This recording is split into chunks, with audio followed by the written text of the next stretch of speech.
Bueno, en primer lugar, gracias. Gracias a Consuelo Gaitán, directora de la Biblioteca Nacional de Colombia, por invitarme y estar aquí con ustedes.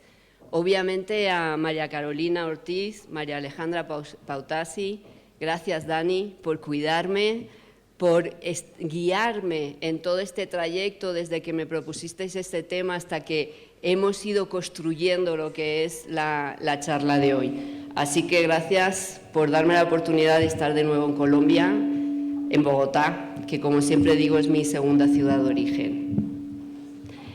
Permítame que antes de empezar lea un pequeño texto que de alguna manera resume lo que hoy voy a tratar aquí. Y dice así: hasta no hace mucho tiempo se consideraba que saber leer consistía básicamente en saber reconocer letras y palabras y en comprender determinados enunciados. Hoy la lectura se concibe como una actividad que requiere destrezas muy complejas, saber acceder a la información y seleccionarla de acuerdo con determinados objetivos de lectura, saber interpretar los textos interactuando con ellos a partir de los propios conocimientos e intenciones, o ser capaces de reflexionar sobre lo que se lee para actuar en diversos ámbitos sociales. Para llevar a cabo estas actividades se recurre a todo tipo de formatos y plataformas y de textos con diferentes lenguajes. Además, a menudo se acompaña de la escritura en plataformas y herramientas que ofrece la web social. Este nuevo mapa hace más complejas las destrezas a las que nos hemos referido ahora mismo. Hasta hace unas décadas apenas, estas destrezas solo eran conseguidas por una minoría de la población, las élites.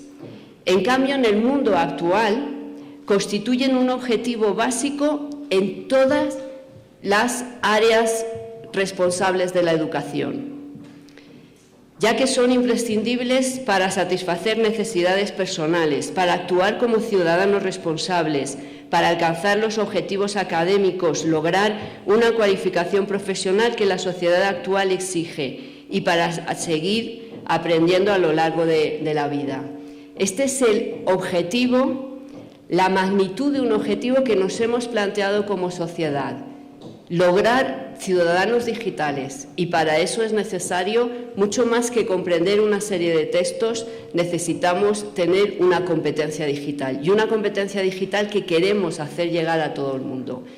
Quiero desde el principio dejar claro que entiendo que esto es muy complejo, muy difícil y que requiere mucho trabajo por parte de todos los que estamos involucrados en la educación, en la promoción de la lectura, en la gestión de políticas públicas. La primera pregunta que nos vamos a hacer es esta: ¿qué retos plantea la lectura en pantalla para la comprensión? Este es el primer peldaño que nos tenemos que preguntar. ¿Es diferente leer en pantalla o leer en papel? ¿Los buenos lectores en papel son buenos lectores en pantalla? Aquellos a los que en 2001 Jenkins bautizó como nativos digitales por el hecho de dominar determinados programas en Internet, en la pantalla, ¿son también buenos leyendo en digital? ¿Pueden hacerlo sin ningún tipo de aprendizaje específico? Vamos a ver algunas de estas cuestiones. Para hacerlo, dividiré la charla en 4 partes. En la primera veremos algunas diferencias entre leer en papel y leer en pantalla. Presentaremos algunas situaciones de lectura con objetivos y actores de lectura diferentes. Esto nos ayudará a dibujar un mapa sobre qué es leer en papel, qué es leer en pantalla. A continuación, revisaremos qué diferencia hay entre comprender un texto o tener una competencia lectora. Luego veremos las dificultades a las cuales nos enfrentamos cuando leemos en pantalla. Y finalmente intentaremos ver algunas o proponer algunas acciones que ya estamos llevando a cabo en algunos casos y que en otros podemos mejorar y continuar.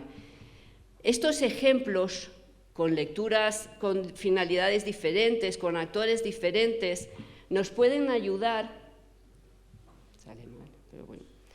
nos pueden ayudar a diferenciar lo que es leer en papel y leer pantalla. Por ejemplo, vamos a ver qué significa leer para buscar un dato. ¿Cómo leemos para buscar un dato? Vamos a imaginar cualquiera de nosotros que venimos por primera vez a la Biblioteca Nacional y queremos saber qué reglas tenemos que seguir para movernos dentro del espacio de la biblioteca. En el caso de leer en papel, lo que hacemos es llegar a la biblioteca, vamos al mostrador, en el mostrador nos dan un tríptico, en este tríptico lo que hacemos es poner en marcha una serie de conocimientos largamente aprendidos por una sociedad en la cual nos dice que hay una serie de indicadores en este tríptico, como por ejemplo, no nos vamos a leer la letra en negrita, vamos a leer inmediatamente lo que llamamos los intertítulos, los títulos que resumen la información que tendremos a continuación y que editores con una larga tradición han ensayado una serie de marcadores para guiarnos en la lectura de este tipo de texto, con lo cual, de una manera relativamente fácil, llegaremos a ese apartado donde encontraremos la información que necesitamos. En el caso de buscar este dato en la web, ¿qué es lo que vamos a hacer? Lo que vamos a hacer es entrar en Internet, es escribir unas palabras que nos ayuden a buscar esa página. De entre todas las entradas que nos ofrece cualquier buscador, tendremos que seleccionar aquella que pensamos que es la adecuada.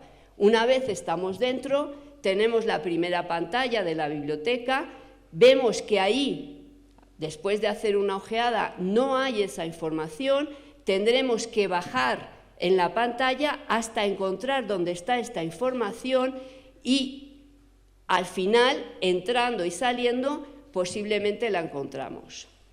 ¿Qué diferencias hay en un caso y el otro? Aquí, de una manera rápida, no intento con estos ejemplos hacer un análisis exhaustivo, lo que quiero es mostrar las similitudes y las diferencias de la lectura en un caso en papel y en otro en pantalla.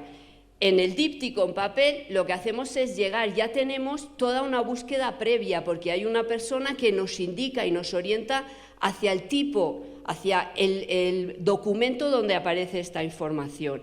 Por lo tanto, ella lo reconoce y nosotros también como el elemento que nos informa.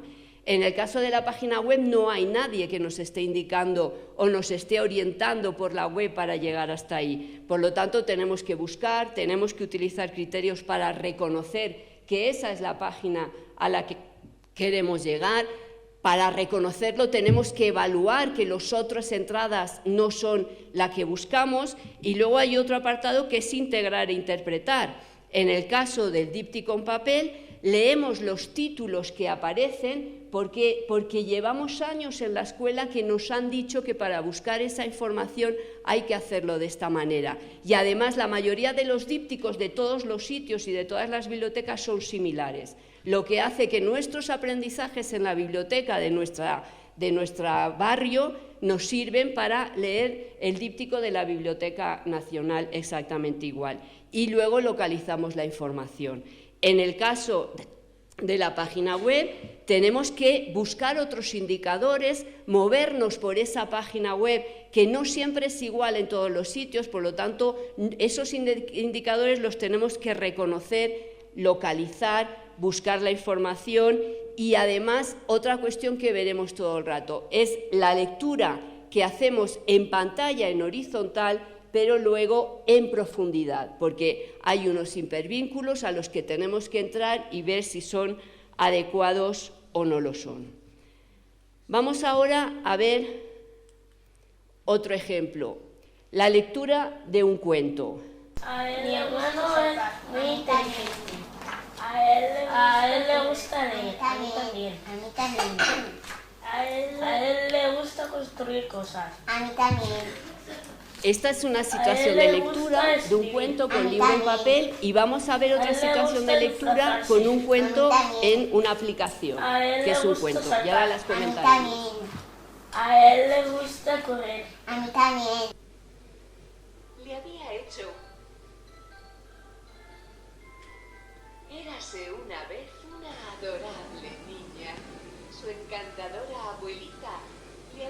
había hecho con una caperuza de color rojo para poder... Érase una vez una adorable niña. Su encantadora abuelita le había hecho una capa con una caperuza de color rojo para poder ver a su nieta cada vez que venía a visitarla. La niña siempre la llevaba puesta y todos la llamaban Caperucita Roja. A ordenar su habitación. Pon la ropa en la cesta de la colada. Ayudemos a Caperucita Roja a ordenar su habitación.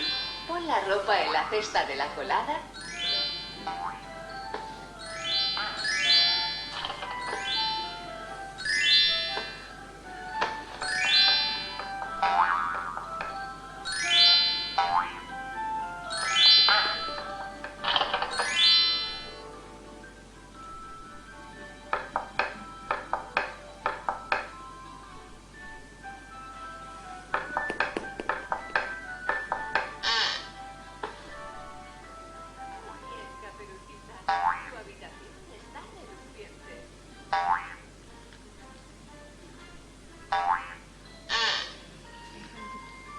Muy bien, Caperucita.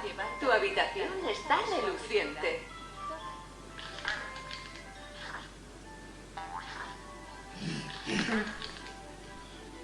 ¿Qué debería llevar Caperucita Roja a su abuelita? Toca. ¡Qué cesta tan bonita! Es hora de ir junto a la abuelita.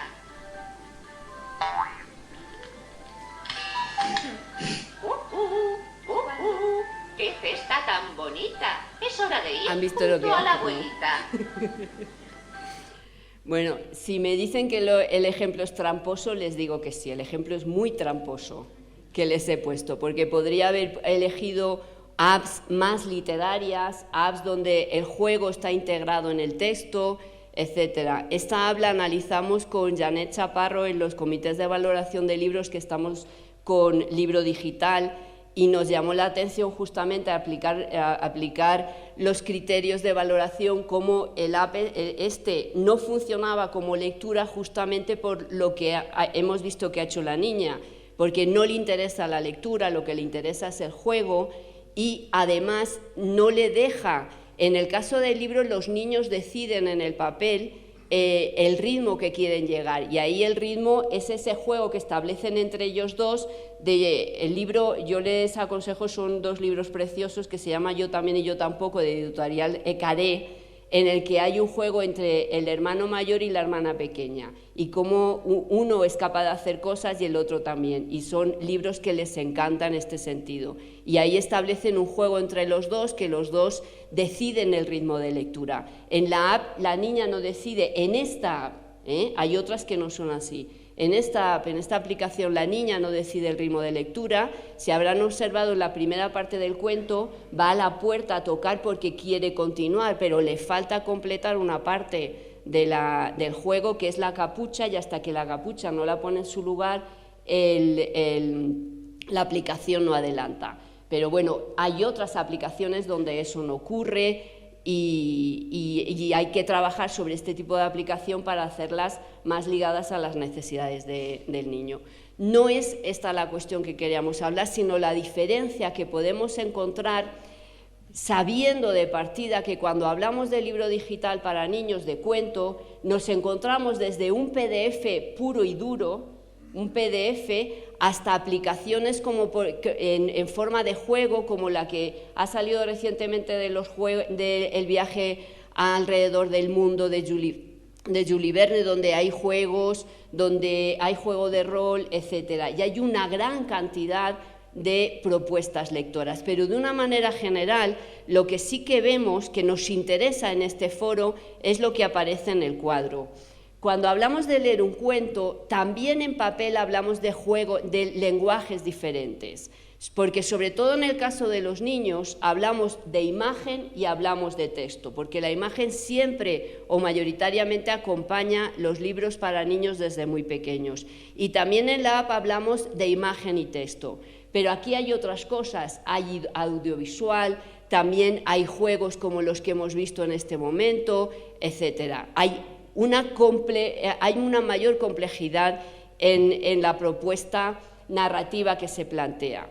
La relación intertextual que aparece en el libro en papel la puede marcar el lector. Por ejemplo, en el libro Yo también, un lector adulto lo que ve es que ese tipo de estructura tiene relación con las estructuras narrativas europeas, antiguas, de juego de frase-frase, contestación, como una especie de pregunta-respuesta largamente ensayado por la humanidad y que funciona muy bien. Pero eso lo establece el lector. En la app, la relación esta intertextual la marca la aplicación, y la marca la aplicación tejiendo los caminos, llevando de la mano al lector, en muchas de ellas, por donde tiene que transitar. El tercer ejemplo tiene que ver con la lectura de textos discontinuos. Y si hay un texto discontinuo sobre el que se ha investigado muchísimo, sobre el que se ha trabajado muchísimo, es justamente el libro de texto.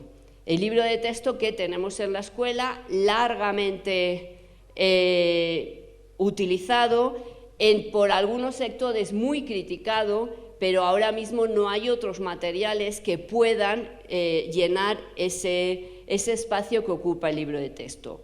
Un libro de texto, sobre todo en el caso de libros de sociales o de libros naturales, es lo que llamamos un libro de texto discontinuo, con diferentes tipos de textos que aparecen ahí. ¿Qué es lo que aparece en un libro como este? En esta página, por ejemplo, vamos a ver, este es papel. Ahí lo que tenemos, podemos ver que mayoritariamente hay texto, hay palabra. Pero atención, porque si analizamos la palabra, el texto, no todos los textos son similares. Lo que hemos marcado como texto 1 es lo que llamamos un texto expositivo, donde hay una explicación del hecho central que es el del título. Pero luego tenemos otro tipo de texto, es el de la instrucción. Es un texto, un enunciado para hacer cosas, no es un enunciado para explicar cosas. Y luego tenemos otro tipo de texto, como el que aparece ahí, que une ese libro papel con algunas aplicaciones que la editorial da, y por lo tanto te está dando como otro tipo de instrucción. Pero además, un texto discontinuo como este, aparecen otros textos. Por ejemplo, un mapa. Un mapa que se tiene que leer los datos, el chico tiene que leer los datos que aparecen ahí e integrarlos en el texto escrito. También aparecen fotografías, fotografías que no están para adornar, son fotografías que funcionan como documentos que informan también de lo que aparece en la unidad. O, por ejemplo, tenemos explicaciones visuales que pueden ser como las que tienen ahí, como un gráfico, infografías, etcétera, que también funcionan como otro tipo de texto. Por lo tanto, atención, porque cuando de una manera general decimos que el papel, que pantalla tiene diferentes tipos de texto y el papel es un solo texto, no es así. Ya lo hemos visto en los ejemplos anteriores, pero es que aquí se ve de una manera clara, de una manera rápida. Tenemos 1, 2, 3, 4, 5, 6 tipos de texto solo en una página. Vamos a ver un libro similar, una página similar de libro de texto digital. ¿Qué es lo que tenemos en el libro de texto digital? Aparece en la parte de arriba el índice. Atención, porque el índice en el libro de texto papel aparece al inicio y no molesta en la página, no es una información que aparece ahí. Aquí nos aparece en la parte de arriba. Luego hay un vídeo, en este caso, que es la presentación de la unidad, y luego tenemos, cuando entramos dentro de una de las unidades, una gran cantidad de información. Texto explicativo, como en el caso anterior, y aquí tenemos a mano derecha diferentes tipos de hipervínculos. No está la información escrita, como en el caso anterior en la página, sino que esta información hay que clicar y entrar para verificar si aquello nos interesa leer en ese momento o no nos interesa leerlo. Es decir, tenemos vídeos de animación, fotos, mapa conceptual, etc. Y atención, También tenemos la unidad escrita a la manera del libro en papel, donde se puede descargar en PDF y leer el texto. ¿Qué diferencia hay entre el uno y el otro? Antes de ir a los ejemplos concretos, la diferencia mayor que hay es que en el libro en papel llevamos siglos ensayando cómo lograr una página, como editores, escritores, etcétera, que sea con la máxima información y que sea muy comprensible. Y en pantalla apenas llevamos unos años y por lo tanto nos queda mucho camino para recorrer como autores de información, y cuando digo autores digo el autor del libro de texto, el diseñador gráfico, digo el ilustrador, digo el editor, todos los curadores de contenidos, para que ese emisor comprenda exactamente esa información que tiene ahí. Dicho esto, ¿qué otras características diferentes? El libro de texto tiene los límites muy marcados, como hemos visto, pero es que además el diseñador gráfico, benditos diseñadores gráficos, nos señalan perfectamente el tipo de información. Nos señalan, por ejemplo, la negrita, sabemos después de años de leer libros de texto que señalan el concepto que aparece por primera vez en ese libro. La negrita aparece exactamente igual en los libros de texto en digital, hemos visto pocas negritas. Las negritas nos marcan hipervínculos en muchos libros de texto digitales que hemos analizado. Y ese hipervínculo no siempre indica lo mismo. Por lo tanto, nos marea porque tiene significados diferentes. El libro de texto digital, los límites son muy difusos. Son difusos en pantalla, pero son difusos también en horizontal porque hay diferentes capas en profundidad que nos va llevando hacia otros mundos. Hay una continuidad en la página, hemos visto este diseño que tiene esa página, mientras que en la pantalla tenemos que ir hacia abajo, tenemos que entrar, etcétera.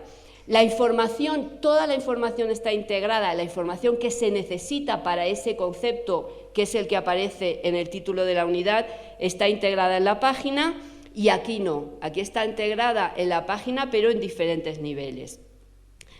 En ambos hay que integrar datos que provienen de textos de diferentes tipos. La diferencia es que en pantalla incluimos el audio y incluimos el audiovisual, lo que son vídeos también, ¿de acuerdo? Por lo tanto, ya podemos, yo creo que con estos ejemplos, contestar a la primera pregunta. ¿Qué retos plantea la lectura en pantalla para la comprensión? Hace poco Néstor García Canclini, yo creo que hay 3 faros en América, Néstor García Canclini, Jesús Martín Barbero y Germán Rey, que son los que nos iluminan sobre el futuro de la lectura y sobre el futuro de tecnología y lectura. Néstor García Canclini empezaba el último libro suyo con una afirmación que me encantó. Decía, no tengo respuestas, tengo nuevas preguntas. Pues esta pregunta trae otra pregunta.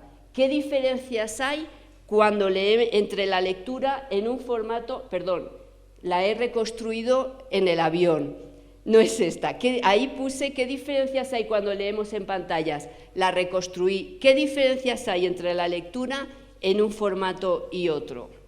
Son 5 diferencias que son fundamentales en el ámbito que nos movemos, en el ámbito de la biblioteca y de la docencia. Diferencias en cuanto a los límites que ya hemos comentado. En el caso de papel son definidos, fijos y claros. En el caso de digital no es. La existencia es variable y dinámica y no son definidos. La lectura en papel es secuencial y es secuencial siguiendo un orden concreto. Por ejemplo, los índices de los libros, nosotros cuando queremos ver todo lo que ocurre en un libro, nos vamos inmediatamente al índice y vemos cómo se secuencia esa información. En el caso de la lectura digital, no, es el lector el que traza su itinerario con la ayuda de los dispositivos de navegación. La estructura en el libro en papel se puede ver claramente, se puede visualizar claramente. En el caso de pantalla es el lector el que tiene que hacer una representación mental de ese texto. Y atención, porque eso es de lo más difícil, eso significa que tenemos que hacer una abstracción de aquello que aparece ahí. Ahora lo veremos en otras cuestiones. Y eso de verdad que es muy difícil. Yo no he venido para tranquilizarles, al contrario. Aquí hay retos y tenemos un camino muy... Yo creo que sí, que esto nos tranquiliza, porque cuando nos exigen éxitos a corto plazo les vamos a decir, tranquilo, esto no es fácil y esto hay que hacerlo bien y esto es muy difícil. En el caso de los hipervínculos, el texto en papel sí que establece diálogos con otros textos, pero esos diálogos, hay determinadas marcas en el texto que el lector los interpreta y los hace. En el caso de la lectura digital, es el texto el que los incorpora. Y luego una cuestión fundamental, la fiabilidad. La fiabilidad, los índices de fiabilidad reconocibles en el texto en papel, llevamos siglos utilizándolos. Si tú publicas un libro, si tú vas a una determinada librería, ya tienes una fiabilidad de que en esa librería vas a encontrar libros buenos de si vas a un kiosco o vas a otro tipo. Si compras un libro de una determinada colección, de una determinada editorial, ya hay unas personas, los editores, que están haciendo esa criba, esa selección de textos para ser publicados en esa colección. Por lo tanto, hay una serie de profesionales que están haciendo ese trabajo previo para que aquello que tú compres sea fiable. No solo son los editores que eligen el manuscrito, es todas las personas que están haciendo que ese texto cuando llegue al lector sea perfecto. En la universidad, por ejemplo, para publicar en una revista con índice de impacto, donde sabes que ahí están investigaciones buenas, los trámites que tenemos que pasar son de locura.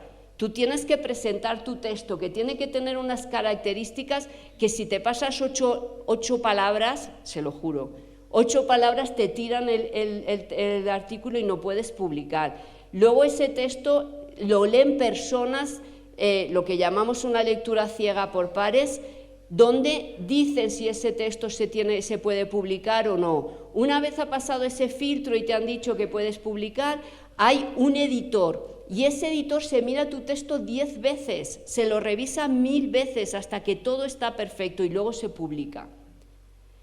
Si están pensando lo que ocurre en la lectura digital, eso no ocurre así en todos los sitios. Cualquiera publica y, por lo tanto, el lector necesita generar y construir unos criterios para diferenciar aquello que es válido de aquello que no lo es, aquello que es fiable de aquello que no es fiable.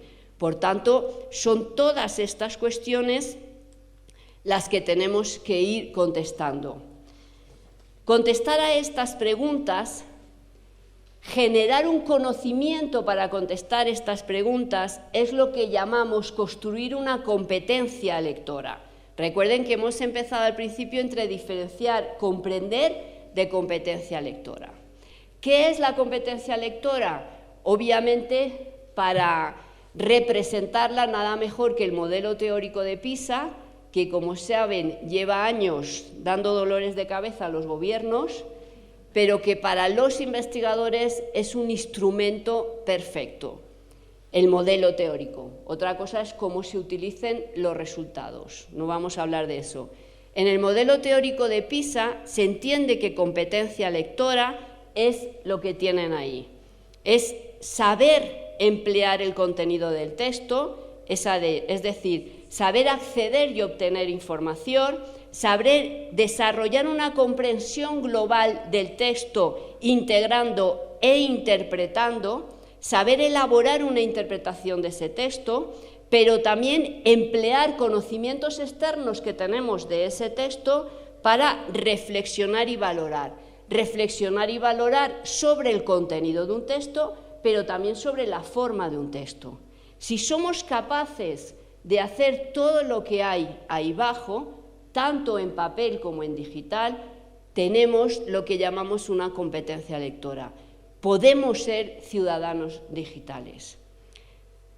¿Cómo lo podemos traducir eso en el caso de la lectura en virtual? ¿Qué significa eso?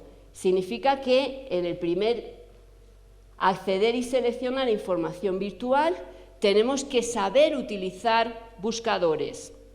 y saber usar las herramientas de navegación. Una vez sabemos que la página es fiable y entramos en ella, tenemos que saber trazar itinerarios de lectura y relacionar la información de los textos, los datos que aparecen en los diferentes textos de esa pantalla. Pero ¿qué es lo que hacen los chicos?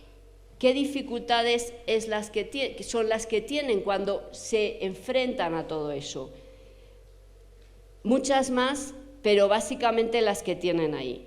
Tienen muchas dificultades para identificar un documento como fiable y de calidad. Es decir, ellos deben determinar la fiabilidad y la verosimilitud de la fuente, ya que la información en un entorno abierto, como hemos dicho, no está controlada ni por evaluaciones ni por controles. Y por lo tanto es el lector el que tiene que hacer ese trabajo que en el caso del libro en papel hacen las editoriales, las revistas de calidad, etcétera. Tenemos que pensar que la escuela lleva siglos educando a los ciudadanos para saber reconocer y evaluar esos indicadores que identifican un documento como fiable y de calidad.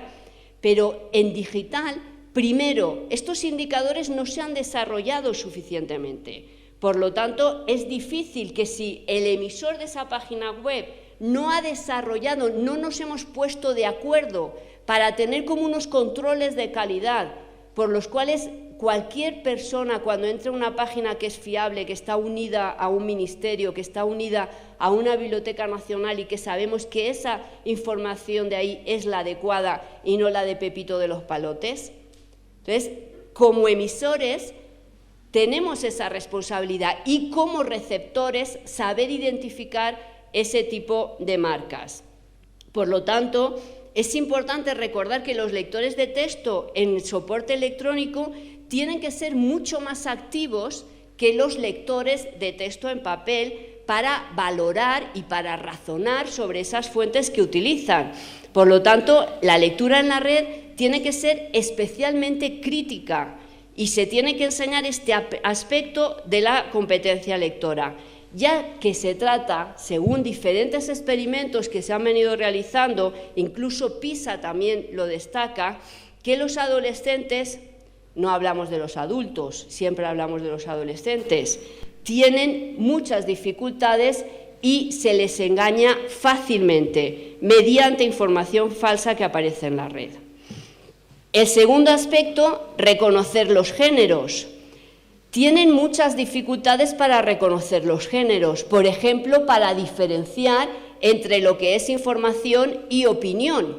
Tenemos que pensar además que eso tampoco se indica. Bueno, en los periódicos y en los informativos cada vez la frontera se ha hecho más delgada, pero en un momento determinado sí que había una clara diferencia entre lo que es información y lo que es opinión.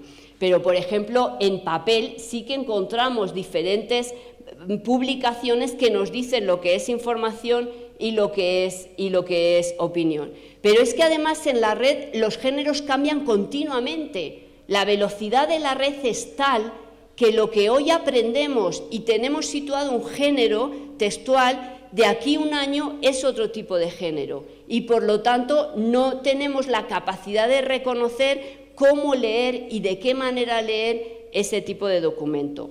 También tienen dificultades para establecer los límites del texto. Es esta pregunta, ¿pero hasta dónde leo? ¿Qué enlaces tengo que seguir para entrar? Básicamente ellos desconocen la organización del sitio que se visita, ya que la red presenta una diversidad de configuraciones. Estaba comparando esta mañana, que con el jet lag te despiertas antes, la página web de la Biblioteca Nacional de Colombia, la de España, la de tal, y ver cómo, obviamente, cada biblioteca organiza su página web de manera diferente, y eso es bueno para la biblioteca, pero eso plantea nuevos problemas para el lector, porque cada página web tiene una organización diferente. Tú coges un libro y en el libro sabes que tienes portada, datos, el título, el autor, foto, si es novela, contraportada, explicación de lo que hay dentro, que sabes que es un texto para que lo compres, editorial, abres, página de créditos, año, índice, final, si es un texto académico, bibliografía, y para saber si ese libro te interesa o no, en el caso de mis alumnos, de primero les digo, tú coges el libro, la bibliografía, si es de hace muchos años, fuera, si es actual, continúa, lees la introducción, lee el índice y a partir de ahí ya tienes unos indicadores para ver si vale la pena invertir dinero en ese libro o no invertirlo. ¿Cómo lo hacemos en el caso de una página web si no sabemos cómo se organiza? Hay un apartado, por ejemplo, que se llama mapa de la web. Eso de mapa de la web, que a mí me vuelve loca, yo tengo que poner a un alumno a analizar mapas de la web. Eso es un documento maravilloso, porque tienes ahí toda la información organizada de ese sitio. Pero prueben a buscar mapa de la web en una página web. Al final, allá abajo, que cuando llegas ya no sabes lo que estás buscando. Entonces, ese mapa de la web que te orienta sobre cómo está distribuida la información, nos ayuda, es lo mismo que ese índice que les he dicho del libro anteriormente. Además, no he hablado de los hipervínculos. ¿Qué les pasa a los chicos? Les dice, entra en el hipervínculo. Cuando llegan al tercero dicen, es que no sé lo que estaba buscando. Es que me he perdido. Porque claro, tú tienes que tener representado, bueno, un ejemplo muy ligero. Tú sales a comprar una falda y acabas comprando zapatos. Pues es una cosa similar. A no ser a que los zapatos te los regalen, pues tú tienes que ir a comprar la falda, no los zapatos. Cuando estás en una página web, tú entras en un hipervínculo y puede que esa información sea la adecuada, pero la mayor parte de las veces no es la adecuada, simplemente te has perdido por ahí. Y luego leer e integrar información de diferentes formatos. Los textos que los hiperenlaces conectas pueden tener formatos diferentes, como hemos visto. También ocurría en el texto en papel, pero aquí es mucho más complejo. Por lo tanto, el lector que transita por una página web con sus hiperenlaces, etcétera, debe elegir esos itinerarios posibles, debe construirse un mapa mental que le ayude a no perderse por todo aquello que está leyendo. Y eso es muy difícil. Sobre todo porque llevamos años, siglos, alfabetizando a diferentes grupos sociales en unos formatos que los autores, y cuando hablo de autores, hablo de editores, hablo de las personas que cuidan, de los curadores de contenido, hablo de los diseñadores gráficos, de ilustradores, de aquellos que escogen, yo no sé si les gusta la tipografía, que escogen el tipo de letra adecuado para cada tipo de texto. Llevamos siglos trabajando en eso y ahora lo tenemos que hacer en otro tipo de formato para toda la población, para todo el mundo, en lectura y en escritura. Ya no he hablado, María Alejandra me pedía, habla de escritura, si hablo de escritura ya me vuelvo loca. Hemos hablado de lectura, para todos, en lectura y escritura, porque si nos metemos en escritura, en las redes sociales y en la cantidad de información privada que estamos dando al mundo, pero ese es otro tema. Y en unos formatos que evolucionan constantemente. Por tanto, ¿qué podemos hacer? Esto es una tarea enorme y es una tarea de todos. Es una tarea de la escuela, es una tarea de la administración, de la biblioteca, de los medios de comunicación, de la familia, de los editores, que se me olvidó ponerlo. Es una tarea absolutamente de todos. Pero como esto no da ningún tipo de respuesta y me dirán que muy bien, algunos puntos sobre los que podemos trabajar, lo que serían las cuestiones mínimas, unos principios básicos. Por ejemplo, cuando alguien se enfrenta a una página web, tenemos que tener muy claro para qué lees, qué información buscas y qué quieres hacer con ella. Si tú no tienes unos objetivos claros de lectura, vas a ir de aquí para allá sin objetivos que te guíen y vas a acabar perdido. Perdido, mareado y frustrado, que es lo peor que te puede ocurrir. Tienes que identificar las fuentes fiables, ya hemos hablado de esto. Por lo tanto, tenemos que educar de diferentes maneras, desde la escuela, desde la biblioteca, desde anuncios en la televisión, desde los periódicos, para saber identificar esos indicadores de fiabilidad. Vamos a ponernos, por ejemplo, en un tema como el cáncer. En un tema como el cáncer, tan serio como el cáncer y tan problemático como el cáncer. La cantidad de páginas web de desarmados y de malas personas que hay prometiendo salidas buenas. ¿Qué hacemos con esas páginas? ¿Cómo hacemos para esas familiares de enfermos y esos enfermos decirle, esa página no es fiable? Porque claro, mientras estamos hablando de leer cuentos, pues no pasa nada, te lees un cuento malo, pues mira, media hora de tu vida que has perdido. Pero tú lees una página sobre alimentación, sobre enfermedades y etcétera, y la fiabilidad de esa página incide y mucho sobre las personas. Por tanto, leer en pantalla y enseñar a leer páginas web no es solo un problema de aprender o no aprender, es un problema de vivir o no de vivir, es un problema de ciudadanía digital, que es de lo que trata el Congreso. Tienes que reconocer en las web las pistas e indicaciones que te ayudan a transitar desde fragmentos a otros por medio de los enlaces. ¿Qué significa eso? Significa que tienes que no solo reconocer, sino tener competencia para poder utilizar adecuadamente esos menús que aparecen en los mapas de navegación y saber que no necesariamente tienes que picar en todos.